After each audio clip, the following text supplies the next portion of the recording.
The movie begins with a man named Torop waking up from a deep sleep, disturbed by a terrifying dream about something that will happen in 6 days. He used to be a soldier, but now he works as a smuggler in Eastern Europe. He is highly skilled with firearms and just as dangerous in hand-to-hand combat. He also possesses extensive knowledge of military strategy and battlefield tactics. It's worth mentioning that this story takes place in a future world that is not very different from our own, a world that has already endured wars across various regions, including the area where Torop currently lives. Torop returns to his old, run-down apartment carrying some rabbit meat he bought at the market. He immediately begins cooking and prepares a delicious meal. He's an exceptional cook, almost like a professional chef. Before eating, he takes a moment to say a prayer. As he enjoys his meal, a group of armed soldiers suddenly storms into the room and points their weapons directly at his head. Despite the tense situation, Torop remains calm and seems to already know who is behind this attack. It turns out that the man responsible is Carl, a terrorist who had caused trouble for Torop in the past. After dealing with Carl, Torop calmly puts on his jacket and follows the soldiers outside. They escort him to a tank waiting by the roadside. Inside, he meets Gorsky,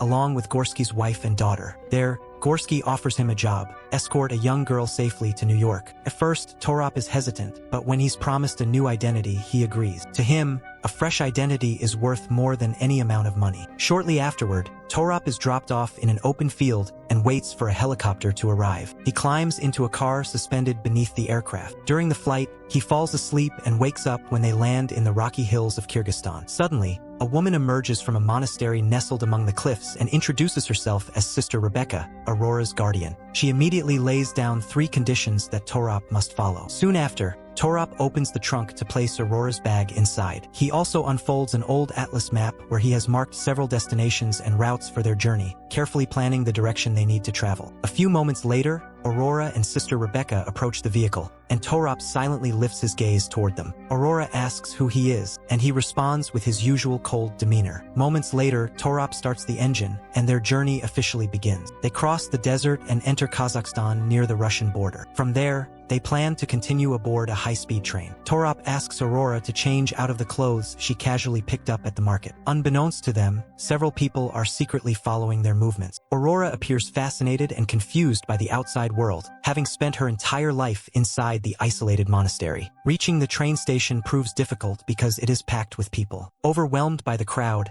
Aurora suddenly panics and runs away. Fortunately, Torop and Sister Rebecca chase after her. As they argue, they suddenly find themselves dodging explosions, running, jumping, and fighting their way through chaos in a desperate attempt to catch the departing train. Luckily, they manage to board just in time. However, there are no seats available. Torop tries negotiating with a Mongolian family to buy their seats, but they completely ignore him. Only when Aurora speaks to them in their native language do they finally respond. After a brief conversation that reveals Aurora's remarkable abilities, the train eventually arrives in Vladivostok, Russia. There, they enter an evacuation zone where officials conduct security inspection. Not long afterward, Torop takes Aurora and Sister Rebecca to an underground fighting arena where he reunites with an old friend named Finn. He asks Finn for help arranging passage into Canada. After reaching an agreement, Torop quickly escorts Aurora and Sister Rebecca away from the arena. However, they are intercepted by a group of young men who offer Torop $1 million in exchange for Aurora. Surrounded by the group, Torop is forced into a fight.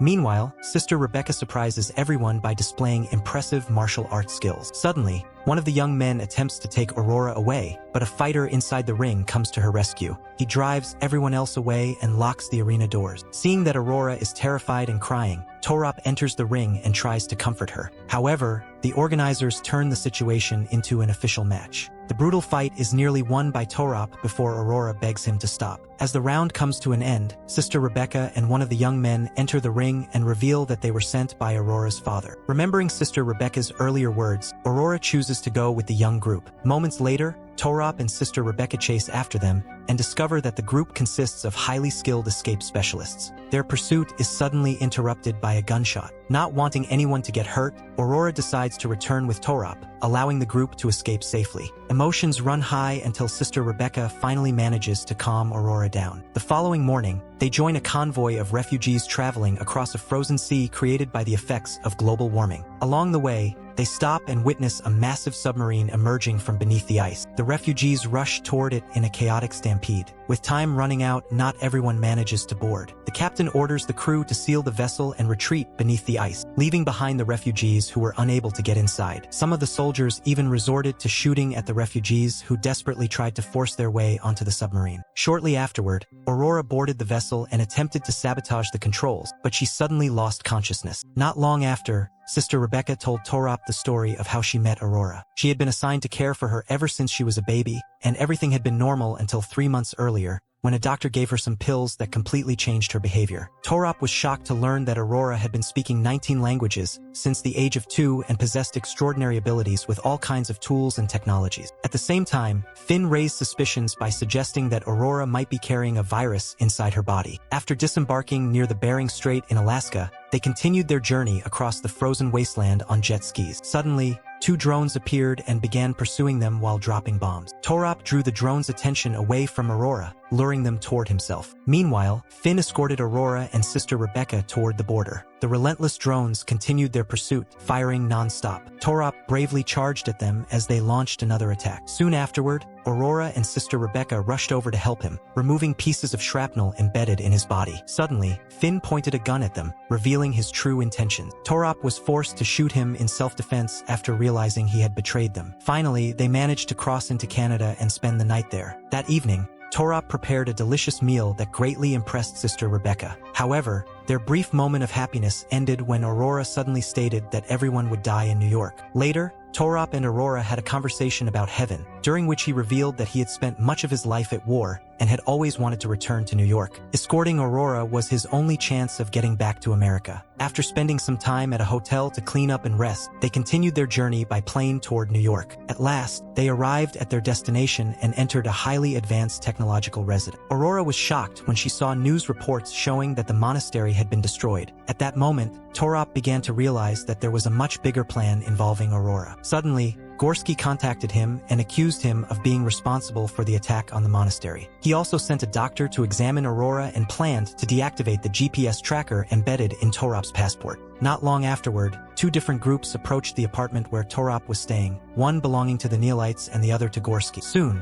the doctor they had been waiting for arrived and immediately began examining Aurora. After the doctor's departure, Torop became emotional because Sister Rebecca had not been completely honest with him. Their argument was abruptly interrupted by a strange noise coming from Aurora's room. The shocking truth was revealed: she was pregnant with twins. Shortly afterward, the leader of the Neolites contacted Torop and instructed him to place Aurora inside a car waiting outside the apartment. However, Torop had other plans. Together with Sister Rebecca, he escorted Aurora outside, but instead of handing her over, they fought back. A massive gunfight erupted in the middle of the city. Their plan was to escape using the subway system, but one of Gorski's men launched a missile that locked onto the GPS signal hidden in Torop's passport. At that moment, Aurora bravely walked through the crossfire between the 2 opposing groups while Sister Rebecca battled the mercenaries trying to capture them. Torop, having survived the explosion, joined Sister Rebecca in the fight. Tragically, she was shot and killed. Then, in a completely unexpected turn of events, Aurora pulled out a gun and shot Torop, killing him instantly.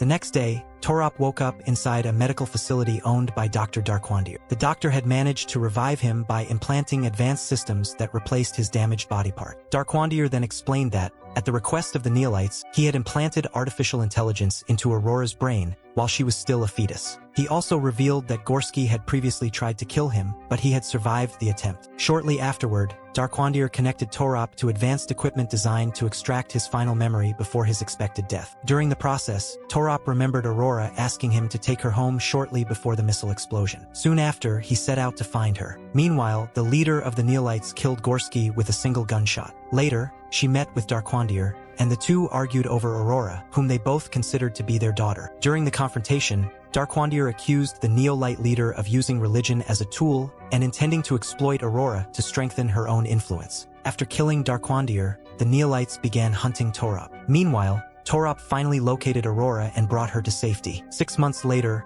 Aurora gave birth to twins. Shortly afterward, she passed away. It is revealed that her sole purpose had been to give birth, and that her continued survival was never part of the program implanted in her brain. Now, Torop becomes the father and protector of Aurora's 2 children. The movie ends with a message about sacrifice and self-discovery. Torop, a hardened former soldier, embarks on this incredible journey with Aurora, a young woman possessing extraordinary abilities. Along the way, he learns not only the truth about her, but also the truth about himself. He ultimately realizes that tampering with human life can have far-reaching consequences. And that's the end of another movie recap. Don't forget to like and subscribe so we can continue bringing you amazing movie summary. I'll leave 2 more video recommendations on screen, and I'll see you in the next one.